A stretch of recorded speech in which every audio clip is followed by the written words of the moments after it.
자침을 한 다음에 상극 관계인 강경에 금혈인 중봉을 사했더니 우협파 압통이 90% 이상 소실이 됐다. 그 다음에 상향 추가로 통증이 거의 소실됐다. 그래서 폐 소장에 그 양곡을 보였다. 치료 방법이나 이게 관점이 다르죠. 좀 이렇게 하는 경우도 있다는 걸 제가 설명해 드린 거고, 폐실 같은 경우에는 상안에 적용하기도 하고 재반 통증에 폐전격을 기본으로 활용을 했다. 제가 논문에다 찾아보니까 삼도인 친구 요결에서 통 많이 쓴 게 폐전격이더라고요. 논문도 나중에 이제 제가 보여드릴 거고요. 윤동훈 원장이 세 가지로 분류할 수가 있는데, 전격, 승격, 항격, 역격을 사용한 경우, 두 번째는 네 개 다 사용 안 하고 두 장부가 있을 경우에 두 개씩 사용한 경우, 나중에 A를 보여드릴 거예요. 아니면은 세 개 다 사용하고 하나만 바꾸는 경우, 혈자리 네 개 중에서 하나만 바꾸는 경우, 크게 나누면서 이렇게 세 가지다. 변형인데 이 변형에 대해서는 김용근 선생님 사암집에 대가이시잖아요. 근데 그분도 변형에 대해서는 자신도 잘 모르겠다고 말하거든요. 근데 김관우 원장님은 좀 설명을 잘 하신 것 같아요. 그 변형 부분에 있어서도. 이분 같은 경우 상통 관계하고 상하 관계 이용을 많이 하시고요. 지금 윤동원 교수 원장 같은 경우는 이제 무조건 네 자리 본경, 그 다음에 이제 광경이나 혈자리 하나씩 가감해서 변화를 보는 것이 중요하다. 뺄 때도 마찬가지고, 다르죠. 바라보는 관점이나 방식이요. 예를 들면은 소장경 같은 게 대부분 부인과 질환인데 요술금이나 소변 문제에도 적용할 수가 있다. 체질론 관점에 대해서도 말씀드렸죠. 체질론적으로 하는 방법에 대해서도 문제점에 대해서 말씀드릴 거고, 폐전격에 관련된 몇 가지 논문을 찾아봤거든요. 지금까지 저희들이 했던 그 효능이 정말 우리 실제로 연구한 논문들이 있어가지고, 이제 폐전격을 해서 총관측 맥파의 변화를 살펴본 거예요. 장부 허실을 진단할 때 그 맥진을 통해서 하잖아요. 그러니까 맥파가 변했다는 건 그리고 폐전격 자침이 장부에도 영향을 줬다는 얘기죠. 그걸 내용을 밝혔어요.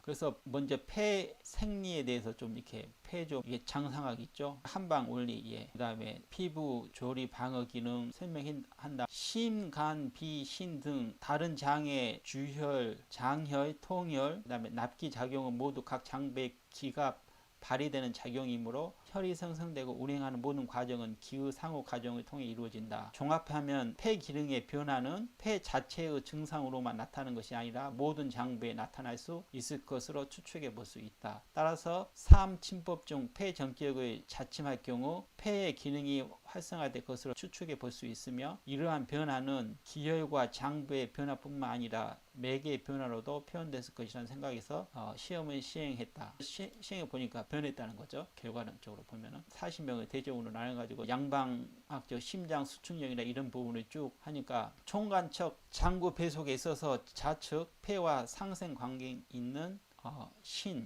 드러난 부위인데, 폐의 기능 활성화로 인한 신기능의 변화로 탄성도의 변화가 좌측 부위에 나타났다고 추정해 볼 수 있다. 그리고 맥박 변수는 폐의 상태가 드러나는 우측에서 변화가 나타나지 않았지만은 좌관과 변화가 나타났다. 이는 폐주기하는 폐의 생리작용 활성화로 인해 상호 연계된 다른 장부 경락에 영향을 미친 것으로 추정해 볼 수 있다. 그 다음에 촌관척 장부 배속에 있어서 좌우하는 폐의 상극관계에 있는 간 다음에 상태가 드러난 부위이며, 우초는 폐대장 상태가 드러난 부위이다. 그래서 폐전격 자침으로 인한 폐의 기능 활성화로 인해 혈관 경화도 변화가 좌관 부위에 나타났다고 추정할 수 있으나 추가적인 연구가 필요하다. 논문에서 이렇게 보시는 것처럼 이 폐전격으로 인해 활성화가 되고 심장의 혈액을 박출하는 능력을 상승시키는 것을 맥파 변화로 확인할 수 있었다. 그래서 폐전격 자침이 관련 장부 및 경락들의 상호관계 조정에 영향을 미친 것으로 추정된다. 논문으로도 이렇게 밝혀졌죠. 사암도인 침법의 통증 질환 적극 법에 대한 고차 논문을 보면은 통증 질환의 사암침법 사용 빈도 분석을 시행한 결과 폐 전격이 총 10회로 사용 빈도가 가장 높았다. 간 전격이 16회로